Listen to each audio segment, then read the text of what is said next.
Interviewon itong si Congressman Egay Erice dyan sa Billionaire News Channel ang ating papasadahan dito sa video na to. Mantakin nyo ho mga kababayan, napasanat lahat napirmahan na ni Marcos Jr. ang 2026 budget. Ang dami pa rin hong mga punto de vista ng mga kongresista at ng mga ordinaryong Pilipino dito sa naturang budget na to. Pero bago yan, sa like at sa subscribe, masaya na ho tayo dyan sa mga gusto sumali sa ating community. Yung join button nandyan lang ho sa baba. At dito rin ho sa video na to, papasadahan ho natin ng ating maisog, tinig maisog, Atty. Vic Rodriguez. Palakpakan ho natin ang ating senatorial candidate sa 2028 presidential election. Isa ho yan sa mga ikakampanya natin. Siyempre, si Congressman Mike Defensor, palakpakan.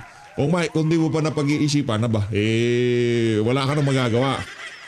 Kahit di ka pa nagdesisyon na kami. Hindi, supportahan natin yan si Congressman Mike Defensor.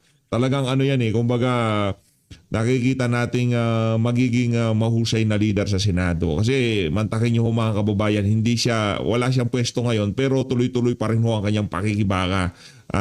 Pwede naman ho siyang manahimik. Karamihan naman ng mga na-i-involve dyan sa mga manumal yung flood control project. Mga kaibigan niya ho yan. Mga kasama niya dyan sa House of Representatives. Bakit pinili niyang pinili niyang magsulian ng kandila sa mga congressman? Dahil meron hong prinsipyo at paninindigan. Unahin na ho natin itong kasi dito kay Tinig Maisog wala na ho tayong sasabihin dyan. Atty. Vic Rodriguez na yan, di ba? Wala na tayong maidadaldal pa sa... wala na. Pero dito kay Edgar, syempre meron. Dilawan pinklawan yan Dito tayo kay Edgar Erice. Game! Edgar Erice. Congressman, good to have you again. Maraming salamat po. Good to have you again. Okay, umpisa na po natin. Pero sa lahat ng congressman na dilawan at pinklawan, kung ikukumpara naman ho natin dito kay Leila de Lima, dito kay Aling Sama, itong si Edgar Erice, mas mainam naman ng mga sinasabi nitong mama na to. Kasi di gaya ng ibang mga congressman, sila talagang nakikinabang din naman sa MOOE si Edgar Erice, pero nagsasalita ho siya. Pinupunan niya yung mga kabalintunahang nangyayari sa ating bansa ngayong mga panahon na to. Sabi niyo na po, even in the past couple of days, that you will run to the Supreme Court, you will file a petition if the President signs this 2026 budget with the unprogrammed appropriations, to which he did.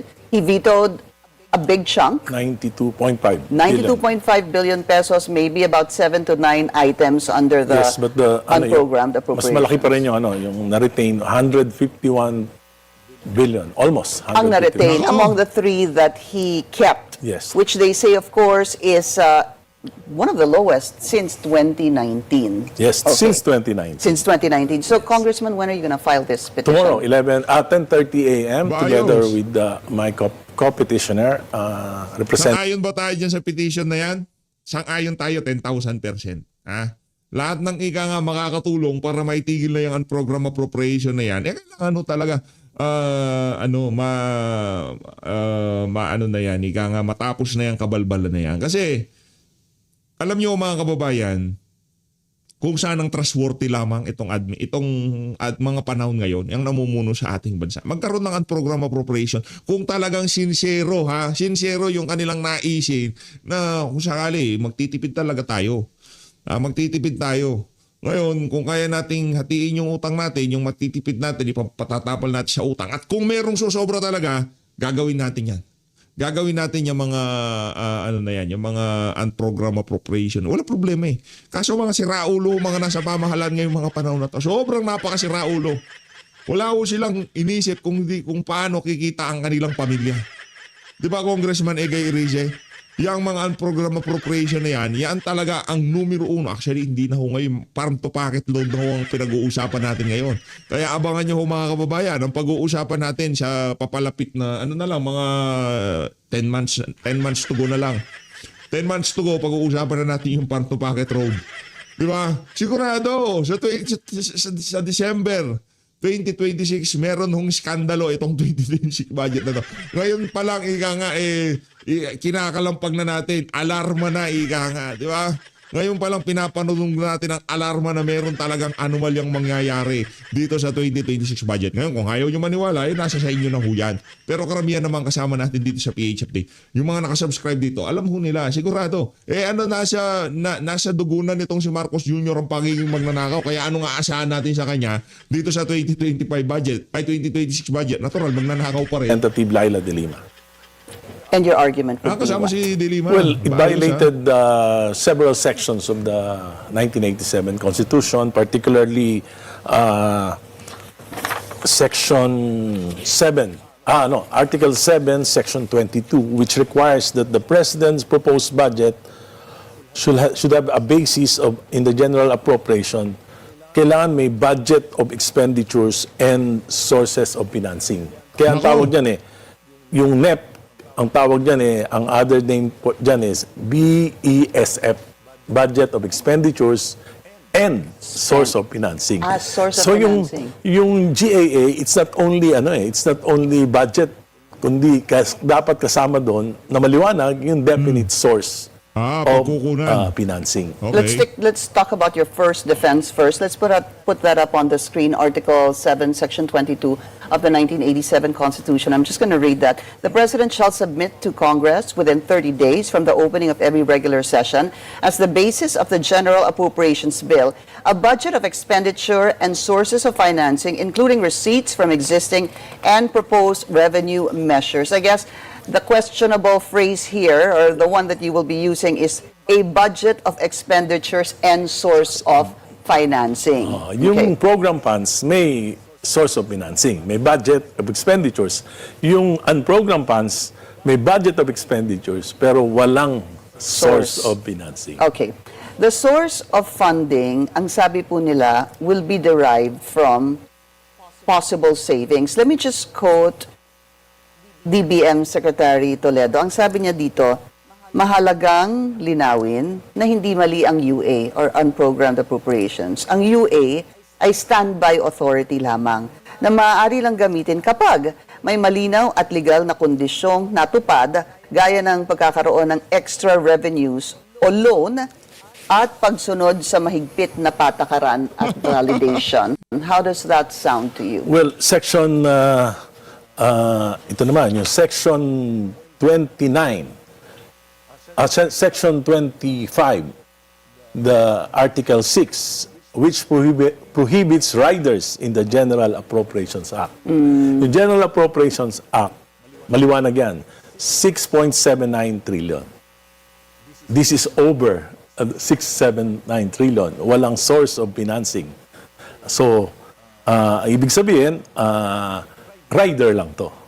At yung Constitution, binabawal yung rider. Pero matagal na pong ginagamit at Yes, nasa since batas 1989. itong Pero maliliit pa noon, saka hindi masyadong controversial kasi hindi nagagamit sa kalokohan. Pero nung 19th Congress, ito yung naging paraan para gamitin yung sa kalokohan. Yun. Bakit ko nasabi yan? Kasi sa National Expenditures Program, yung mga mahalagang items tinanggal. Nilagay sa unprogrammed funds. At siningit yung mga anomalous flood control, yung mga cat's eye, yung mga street lights Asphalting. lahat ng mga malalaki ang kickback, doon yun ang ipinasok. ang Nilagyan tinanggal ng doon, pondo. ang tinanggal doon was the foreign assisted project. Marami. Correct. One of them. Yung PhilHealth na yung Contribution of- subsidies. Grabe. Ngayon, pagka nakakakita ho tayo ng mga cat's eye sa kalsada, anak ng tokwa, galit na galit tayo. Isipin mo, yung isang cat's eye, nagkakahalaga lang ho ata kung di tayo nagkakamali, 1,000 o 900 pesos. Mga nandun lang. Tapos ho, mga kababayan, yung mga kontratista, yung mga local government official, mga congressman na may proyekto niyan, alam niyo ho ba magkano nakukuha nila? Magkano ang benta nila diyan sa ano? Magkano nilang ilinagay sa kontrata? 11,000 kada isa. Palakpakan. Talagang paldong-paldo ho sila. Di ka ba naman napapapamura?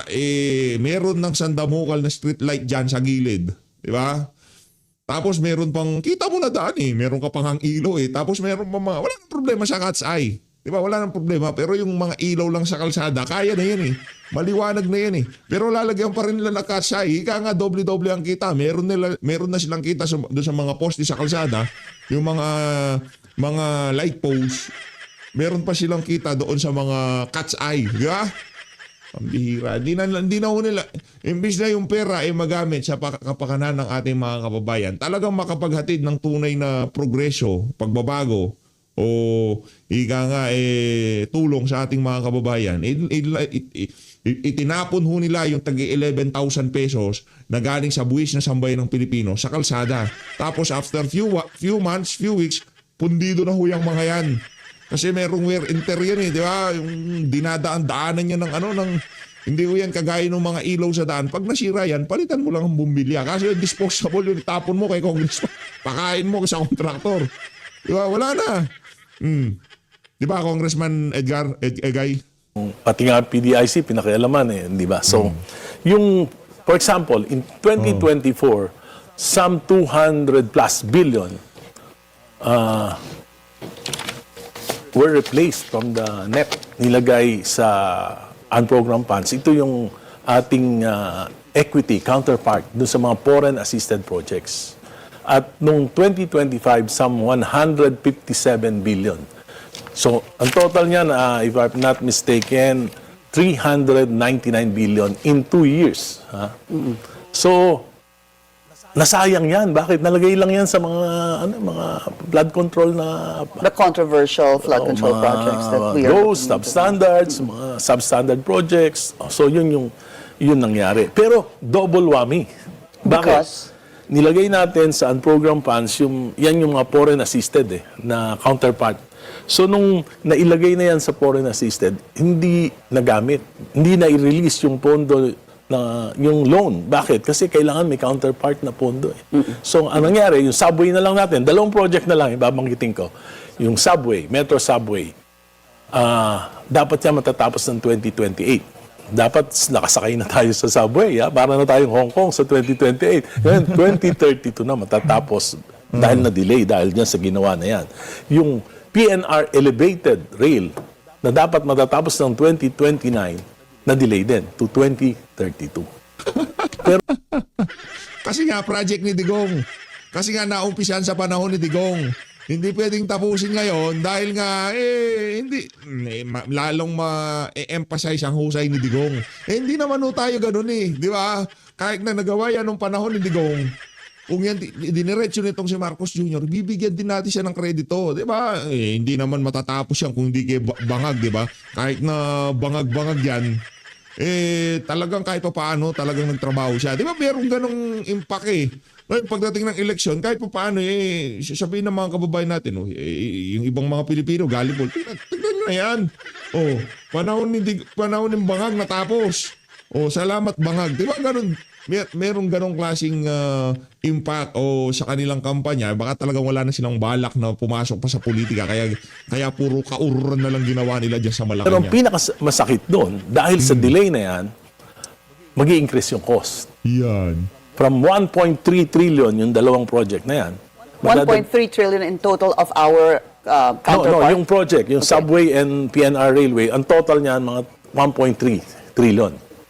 So, dahil coming from the DOTR, nung tinanong ko ng budget hearing, gano'n itataas niyan because of the delay?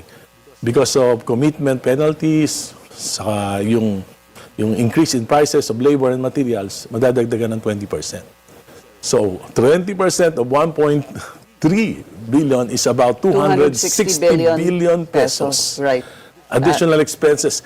Dahil lang sa kagaguhan ng gobyerno na inalis yung mga importanteng project, nilagyan ng mga pang-kickback na proyekto. Yeah. That's been discussed in the past. Why? Di ba? Dahil lamang sa kabalbalan ng gobyerno na kung saan kasama ka naman, Congressman Egay Irice, at napakasaya namin na marinig at makita yang ginagawa mo na yan na talagang hindi lahat ng congressman mga ibang congressman kasi dyan, mga yes man lang.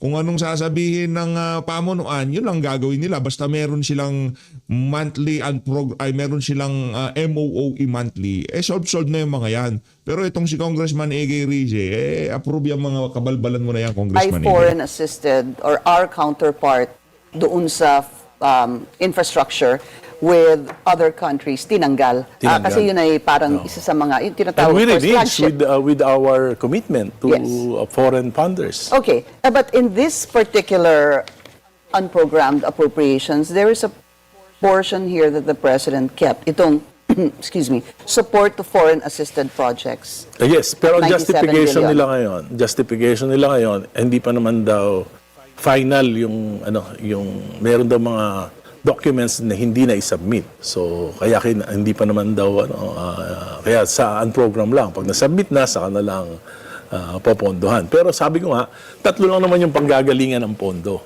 Yan. for program funds. Loans, additional loans, matagal naman yung negotiation yan. Yung new taxes, so kailangan magpasa ka pa ng batas. Pangatlo, savings. Matagal right. pa rin yung savings. Naku, ano yan, yung pinaka-paborito nilang dyan, option, yung magpasa ng panibagong mga taxes, di ba? Yan ang ginawa nitong si Ralph Recto. Di ba? Yung mga naka-time deposit, dinagdagan ng tax. Kung ano-anong pinagtatax niya si Ralph Recto. Alam niyo ba mga kababayan, sira na rin ho yung politika ng mga Recto na yan. Tapos na rin ho yan. Ika nga, kahit ano pang gawin ng Recto na yan, hindi na ho mananalo yan. Pagka senador, anak ng tokwa, wala na hong boboto sa siraulo na yan. Savings, di ba? Alam nga naman gamitin mo na, i-project mo na yung savings, tapos gamitin mo. But Congressman, aren't there savings usually, please tell us, from let's say a number of plantillas that remain vacant in various agencies? Pero matagal pa yon. Matagal pa yon. Kung gagamitin mo na kagad, pagkatapos mas priority yon dahil nasa NEP yun, dapat mas priority yun. Ba't mo gagamitin kung hindi pa naman tapos yung taon o at least mga 3 quarters, di ba? So, sabi ko, ang isa pang malaking problema doon sa ganong sistema, baka gumawa ng paraan ng gobyerno na magkaroon ng pondo. Like, for example, yung pagbebenta ng mga assets. Yan, bantayan natin yan, yung pagbebenta ng assets. O kaya, magdadagdag ng utang na beyond our capacity. Ang aking balita, yung debt servicing natin inaabot na ng 33% of our national budget. At kung mas malaki na yung utang natin kaysa dun sa kakayahan natin magbayad, of course, mas malulugmok tayo. Oo, malulugmok tayo. Saka higpitan na tayo ng mga lenders, tapos tatas na yung ating interest rate. So, malaking malaking... But this is not, when you file the case tomorrow together with Congresswoman Laila De Lima, I believe there are pending cases. I looked into this, and there's supposed to be a case filed by Congressman Lagman back in 2024, and Bayan Muna Chairman Nery Colmenares also asking for certiorari regarding unprogrammed appropriations, if I'm not mistaken. Ibig sabihin, Congressman, kung tama po ako, merong mga pending cases ngayon sa Korte Suprema hinggil dito. Yes, pinag-aralan naman ng mga lawyers ko, kaya nga we also filed a prohibition. Aside from the certiorari, a prohibition and prayer for a restraining order para hindi na magamit ito. Kasi nung mga nakaraan siguro, ginagamit yung program funds, walang pumapansin kasi hindi naman ganun ka-controversial at parang lang to parang out of convenience. So pinapayagan na lang siguro ng mga politiko noon, out of convenience para may emergency fund, di ba? Pero nagamit ng mali. So it's kaya high time. Ng ganito. Oo, kaya kailangan na nating kailangan na nating dali sa Supreme Court dahil we found at least 5 provisions in the Constitution that really violates unprogrammed appropriations. I spoke to Senator Win Gatchalian last night and I asked him about this, and there is that possibility that this forthcoming petition before the Supreme Court on the unconstitutionality of this unprogrammed appropriations. When I was asking him about these 3 items that the President kept, I'll repeat them again. Support to foreign assisted projects.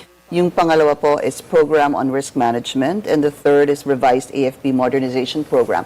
I remember him actually saying that with these kinds of numbers and items, this is not prone to corruption. Ibig sabihin, hindi to kayang galawin dahil talagang alam kung saan pupunta ito. Actually, pangako lang yan, hindi naman mapopondohan yan Yan ang unprogrammed funds. Pagka meron silang ginalaw nila kasi yung retirement and gratuities ng AFP, pagkatapos ngayon, ang sinasabi nila gagamitin sa Pati yung retirement at gratuity ng AFP, ginalaw nila. Nagtaka pa kayo? Mga addict yan Pambira ka modernization. Ngayon, wala naman sa program funds, nilagay nila sa unprogram, pangako lang yan. Yeah. So, yan na nga yung masama. Kung importante, dapat nasa program funds, nasa program appropriations, dapat ganun. So, at nasisiguro ko na mahirapang pondohan yan. Bakit? Out of the 6.79 trillion, 5.1 lang yung projected revenue.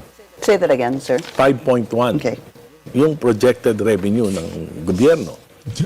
Yung 1.6 trillion ay Saan utangin. kukunin? Di ba? Utangin. Uutangin, Ang problema oo. natin, humina yung ekonomiya natin. yun. We're not even sure of the target, yung ma-reach yung target na 5.1 Yeah. trillion. Projected revenue target of 5.1. Imposible kasi bumabagsak yung economy. So talagang ang aking, may mga kaibigan ako sa Department of Finance, ang sinabi sa akin, nag-i-inventory sila ng mga assets na ibibenta. So What napakasama. are the likely assets you're seeing? Well, I don't know yet. Wala nang gold. Ano pa bang may bebenta nila? Yung mga government control corporation.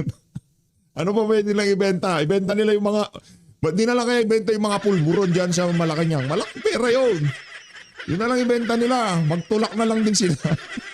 Pero there are a lot of possibilities. Mahirap naman ako mag-speculate. Pero ang kaya sabi yan. sa akin ng mga career sa Department of Finance, career official sa Department of Finance, may possibility na to fund these projects, we'll have to resort to Selling government assets. disposing government Okay. assets. And At this- yun nga, additional loans. And in this petition, it's going to be you, Congresswoman Laila De Lima, anyone else, sir?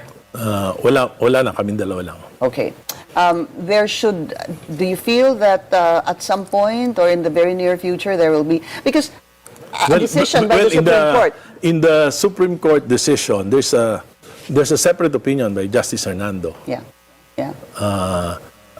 saying that all forms of unprogrammed Unprogrammed, appropriations are unconstitutional. Yeah. So, And this hopefully- form, you're talking about Justice Hernandez. Hernando, Paul Hernando, I who think. had a concurring decision regarding the PhilHealth. Yeah. Yun yung kanyang separate concurring decision. Kaya sinasabing unconstitutional itong unprogrammed appropriations, which actually means what I'm trying to say, Congressman, is at some point, I guess you are hoping, or government, or we will be hoping a decision from the Supreme Court to clarify this matter. Yeah. Alam mo, sa ngayon, dahil sa mga nangyayaring corruption, kailangan, we will always have to push for reforms. Ito at least This is budgetary one reform, di ba? Kung wala na yung unprogrammed funds. Pero hindi lang sapat yan.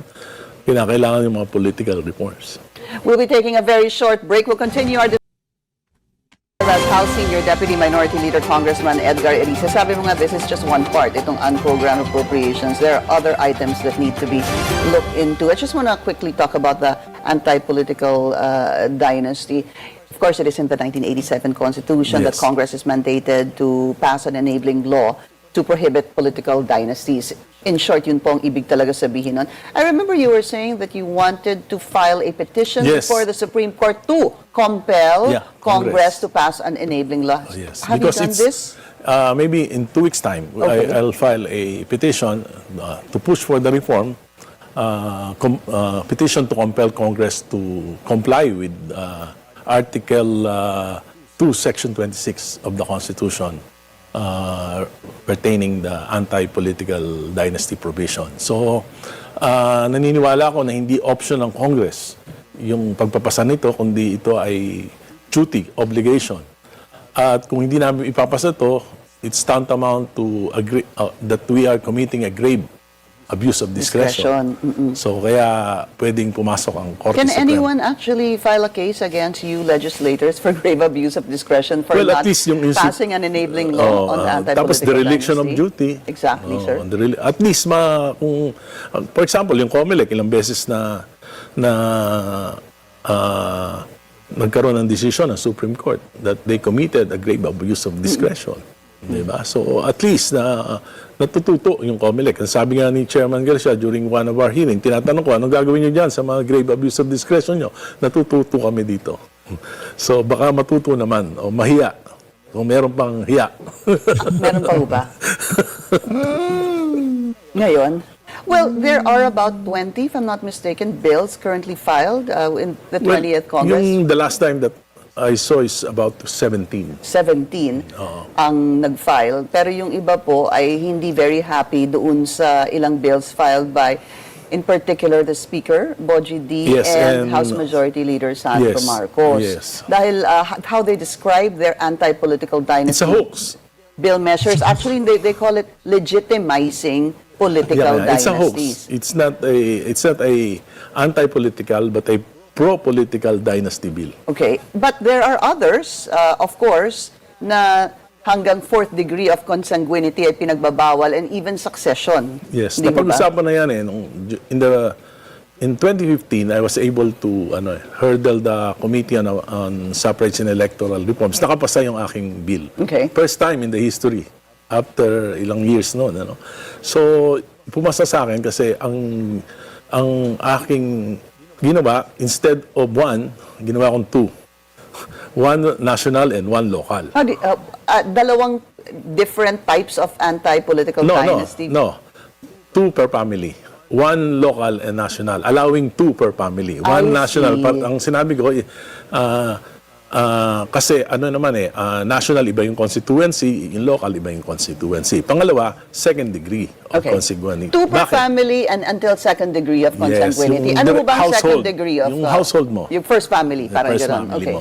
Kasi kung babasahin mo yung transcript nung framers ng ating 1987 Constitution, meron sila sinasabi na tatlong bagay na dapat tandaan in enacting a anti-political dynasty. Dapat, una, it will provide equal access to ordinary citizens for public office.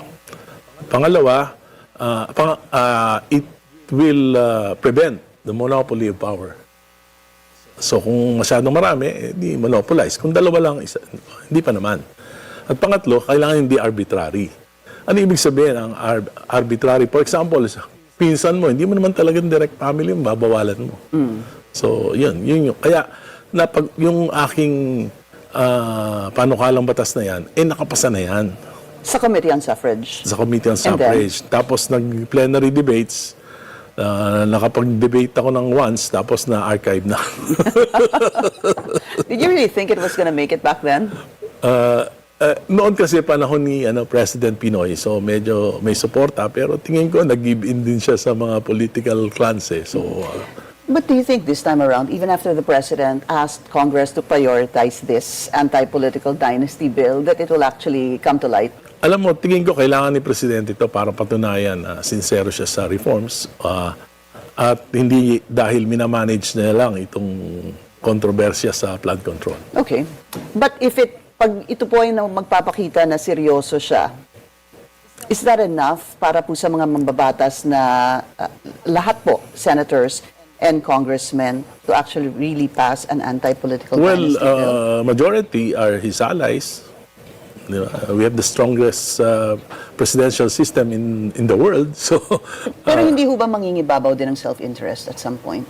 well, alam mo, kung darating Wala din na yung ho, political dynasty na pinag-uusapan nila, nagbobolahan na lang ho itong dalawa na to, na gayon hindi naman ho talaga mangyayari yan sa Pilipinas. Imposible ho yan. Diba? Ganun lang naman ho yan mga kababayan. Talagang hindi ho mangyayari ang political dynasty na yan. Not in a million years. Buti pa yan sigurado.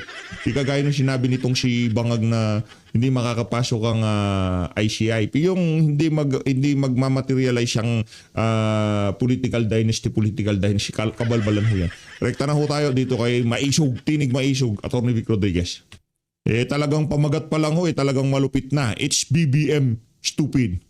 Sa inyong mga barkong sinasakyan, kung saan man po kayo naglalayag. Lagayan ho natin, At lagayan ho natin ating to si pag-usapan, ito Maisog. nga po yung ating pamagat ngayong araw, it's BBM, stupid. Ito po'y hinango natin doon sa pamosong naging campaign phrase na I think inspired many doon sa 1990s kampanya ni Bill Clinton laban kay George H.W. Bush nung sila'y naglalaban bilang Pangulo. Dahil napakarami hong issues noon at to declutter the minds of the campaign team or group of Bill Clinton, yung kanyang chief or one of the top if not the chief political and campaign strategist, si James Carville, linagay ito sa kanilang blackboard or whiteboard. It's the economy stupid. Meaning, santabi mo na lahat ng issues. Paglugmok ang ekonomiya at ligit kumukulo ang tiyan ng mga ordinaryong mamamayan, yari na ang magiging approval or trust rating ng kahit na sinong administrasyon. Ganon din po dito sa ating bansa, hinango po natin ito, pinalitan lang natin ang pamagat. It's BBM stupid. Dinerecho na po natin. Maraming salamat po sa lahat ng nasa Facebook, yung ating pong pahina. Sana po ay patuloy kayong mag-follow, mag-share. Importante po yun. Mag-like, mag-react, mag-comment. Sinisikap ko pong basahin ang bawat padala ninyong komento o mensahe. Maging ito ay critical sa ating naging pagiging live o hindi, sinisikap ko pong sagutin ito. Ganon din po, yung nasa TikTok page, maraming salamat. Patuloy po kayong mag-follow at mag-like. At siyempre, yung ating mga kasamahan sa YouTube, sana ho ay higit pa nating palakasin ang ating YouTube channel. Patuloy po kayong mag-like, mag-share, mag-subscribe, mag-react at mag-comment. And speaking of, kilalanin lang natin yung mga maaga nating nakasama, 11:59 a.m. at Luisa G. Good noon, Attorney Vic, waiting. Si at Galaxy-17F9J, watching from Singapore. At si at Ruby Valle 7650. Hello, Attorney Vic, waiting here in Norway to listen sa iyo habang nag-work. Marami pong salamat. At si at Libra 1969 girl, good afternoon din sa iyo. Kay Ross M. Property, hi Attorney Vic, mahal ka ng Caloocan. Marami pong salamat, mahal ko din po kayo. At kay at Roxanne Ecosto 9688, good day din sa iyo. Melvin Ugbamin, good afternoon din sa iyo. Si Cecil V. Dragon, ang kanyang komento, yes, BBM stupid. Si Tessie Amanuma, good day Attorney Vic. Tessie, hi, watching from Tokyo. At kay at Reaction TVPH 8, good day din sa iyo. At Reaction TVPH 8. Kay Malaya, Filipina, magandang umaga rin sa iyo. Kay Tintin Trillo Rosales, mabuhay ka. And another na nanonood po na kababayan natin, si at Antonia Batara 2609 from Singapore. At sa halos 700 live viewers natin and counting and rising. Marami pong salamat. Yung iba po ay batiin din natin mamaya.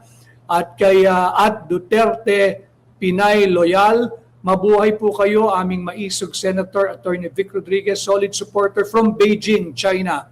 At kay at Go Joan Q, kay at L Amboy 2155, at Brotha Augustus _0824. Meron din tayong kasama from New Zealand, si Maria Venice. At si Kailin Anasnak Elak from Davao. Marami pong salamat.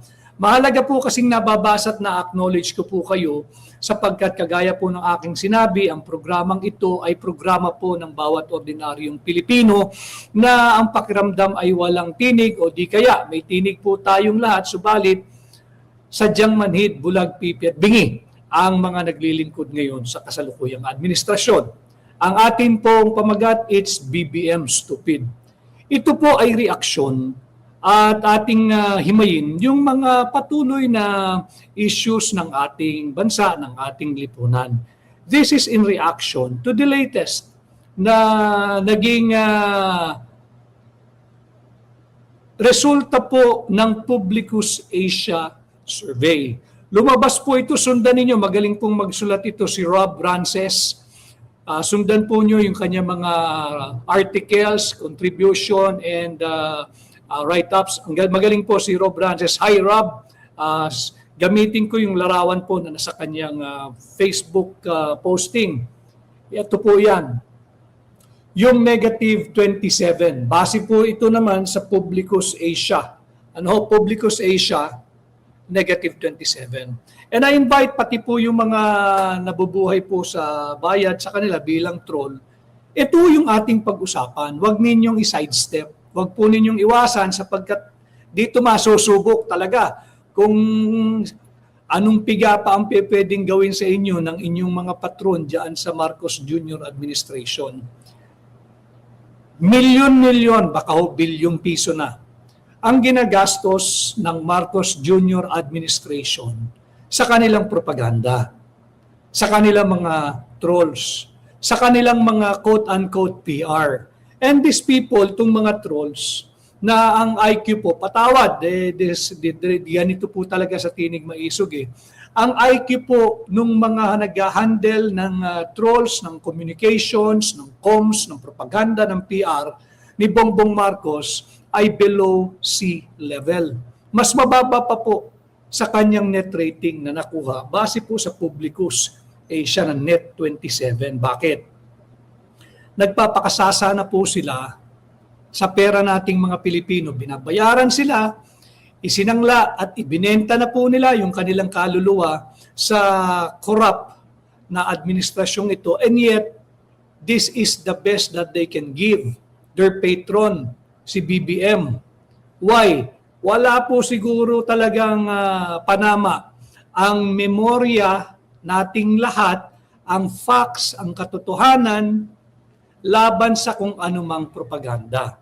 Lahat po ng uri ng propaganda, ginamit na po nila. Lahat po ng medium, yung highly compromised mainstream media, kanila na po iyan. Pero BBM, walang naitutulong sa iyo. Inuubos lang nila ang pera ng Pilipino. Ibinibigay mo lang sa kanila yung budget na para sana ay pang developmental dapat yung budget. And yet, ito na yung best nila eh. Negative 27. And this is not the only and the recent survey na lumabas na negative si Bongbong Marcos. Let me give you a quick rundown. Una pong lumabas yung sa WR numero. Doon ho, wala silang net. Hindi nila pinakita yung net. But ito na lang po ang aking interpretation. This was released November. Last week po ito ng November. Kung matatandaan po nyo, diniskurso na rin po natin ito.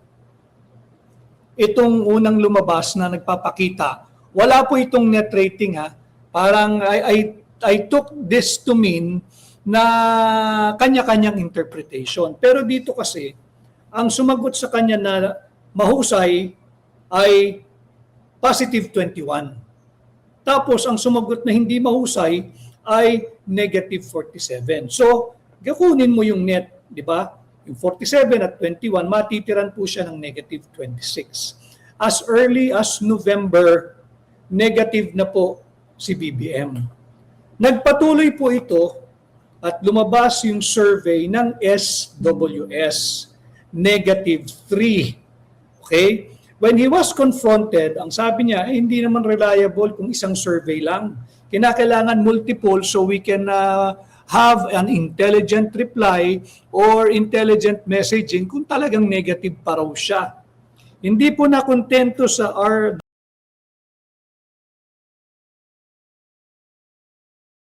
WR numero na negative 26, sa SWS na negative 3, baka raw tsamba lang, lumabas po yung sa Pulse Asia. Yung Pulse Asia ay negative 14. Tatlo na po yun ha. Tatlo na po yun. Kumbaga pa po sa PBA, naka-Grand Slam na si BBM. WR numero, SWS, at Pulse Asia, negative 26, negative 3, at negative 14. Tinuldo ka na po ito. Talagang champion kung may tuturing. Dahil dito sa Publicus Asia survey, negative 27. 24% ang approve, 51% ang disapprove. To get the net, negative 27. Ano? Negative 27 po si Bongbong. So, 4 na surveys na ho ito. Bakit mahalagang pag-usapan? Imaginein po ninyo, kasama po ako dito dahil ako yung nagpatakbo ng kampanya at binoto ko siya. From 31 million votes, more than 31 million votes, in less than 4 years or in 3.5 years, naubos po yung 31 million mandate.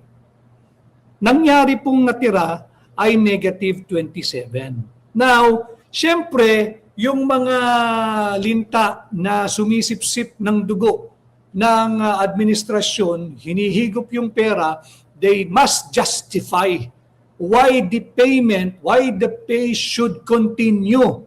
Ano ang gagawin nila? Sisiraan na naman nila si BP Inday. Sisiraan na naman nila si Pulong Duterte. At I have it from a very, very good source na yung mga issue ng laban kay Congressman Pulong Duterte, iro-roll out po nila yan pagdating ng February.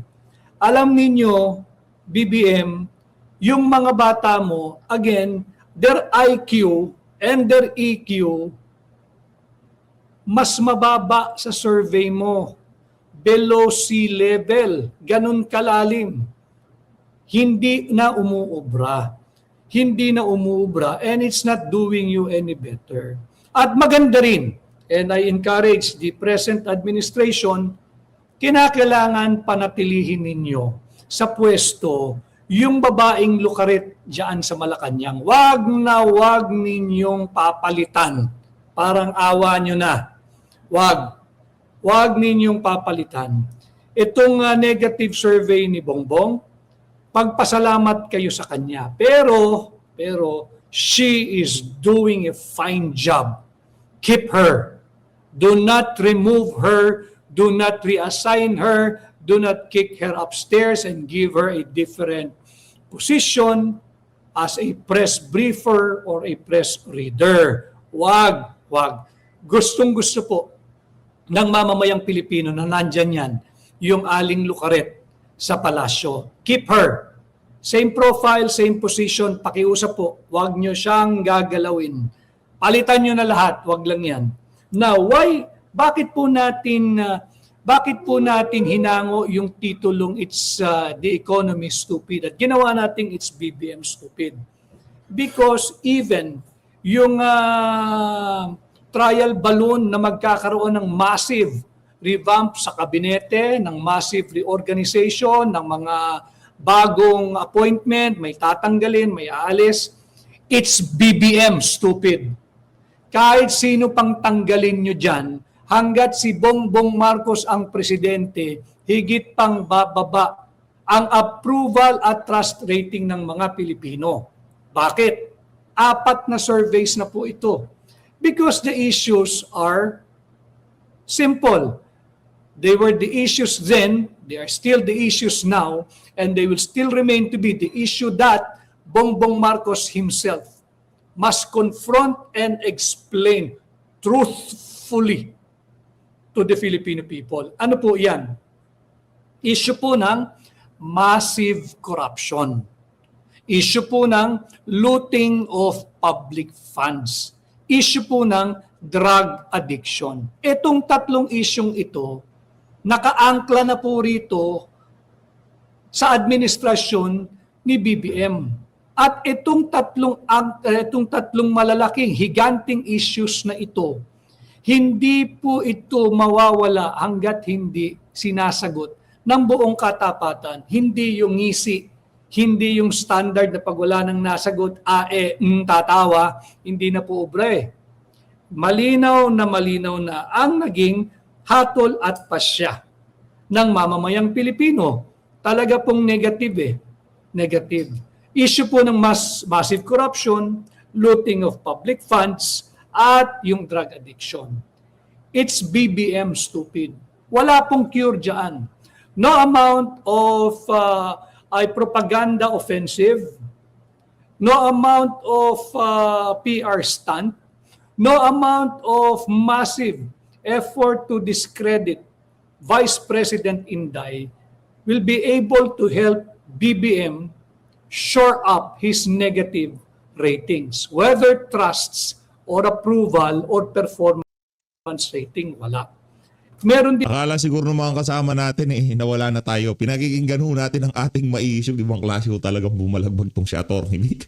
Huwag niyong tanggalin yung lukaret. Kailangan namin yung lukaret na yan. ko ipapakita sa inyo para talagang interactive. Bukod po kasi dyan, ito po Yan. You know? hindi na umubre. Yung ang sisisihin mo, si Pangulong Duterte pa rin. Sino ho ba ang presidente natin ngayon? Si Pangulong Rodrigo Roa Duterte pa rin ba? Aray Si ko. Tatay Digong pa rin ba? Di ba? Kailangan niyang kumprontahin yung sarili niyang issue. Ulitin ko, ano ho yun? Massive corruption, looting of public funds, at drug addiction. Ngayon, itong tatlong malalaking isyung ito is further complicated by our economy. Hardships po ang nararamdaman ng tao Pagkagutom at higit na kumukulo ang tiyan ng mamamayang Pilipino, hindi aangat ang kahit anong survey ni BBM hanggat hindi niya tinutugunan. Yung massive corruption, looting of public funds, drug addiction at ngayon, ito nga pong hard economic realities that we are all experiencing. Proof, ang piso kontra dolyar, all-time low at 59 pesos and 35 centavos to a dollar. Ano ho? 59.35 po ang halaga ng isang dolyar kontra piso. Sinong may kasalanan? Si Tatay Digong? Sino ang may kasalanan? Si VP Inday? It's BBM. Stupid. It's BBM. Stupid. Ayun na nga mga kababayan, alam ko nabitin ho kayo diyan sa mga paliwanag na yan ang ating ma-issue na si Atty. Vic Rodriguez. Nasa ano ho tayo dito? Nasa 18-minute mark ho ng video niya. Kaya kung gusto nyo hong ituloy, pumunta na ho kayo dyan sa Tinig Ma-issue at mag-subscribe ho kayo para talagang mapanood nyo ho ang kabuuan ng video na yan. Punta ho kayo dyan sa Tinig Ma-issue. As always, maraming salamat ho sa pagsuporta sa PH Update. Mag-ingat ho kayo lahat. Wala ng Pilipinas. Saludo! Merry Christmas, Happy New Year dito kay Atty. Vic Rodriguez.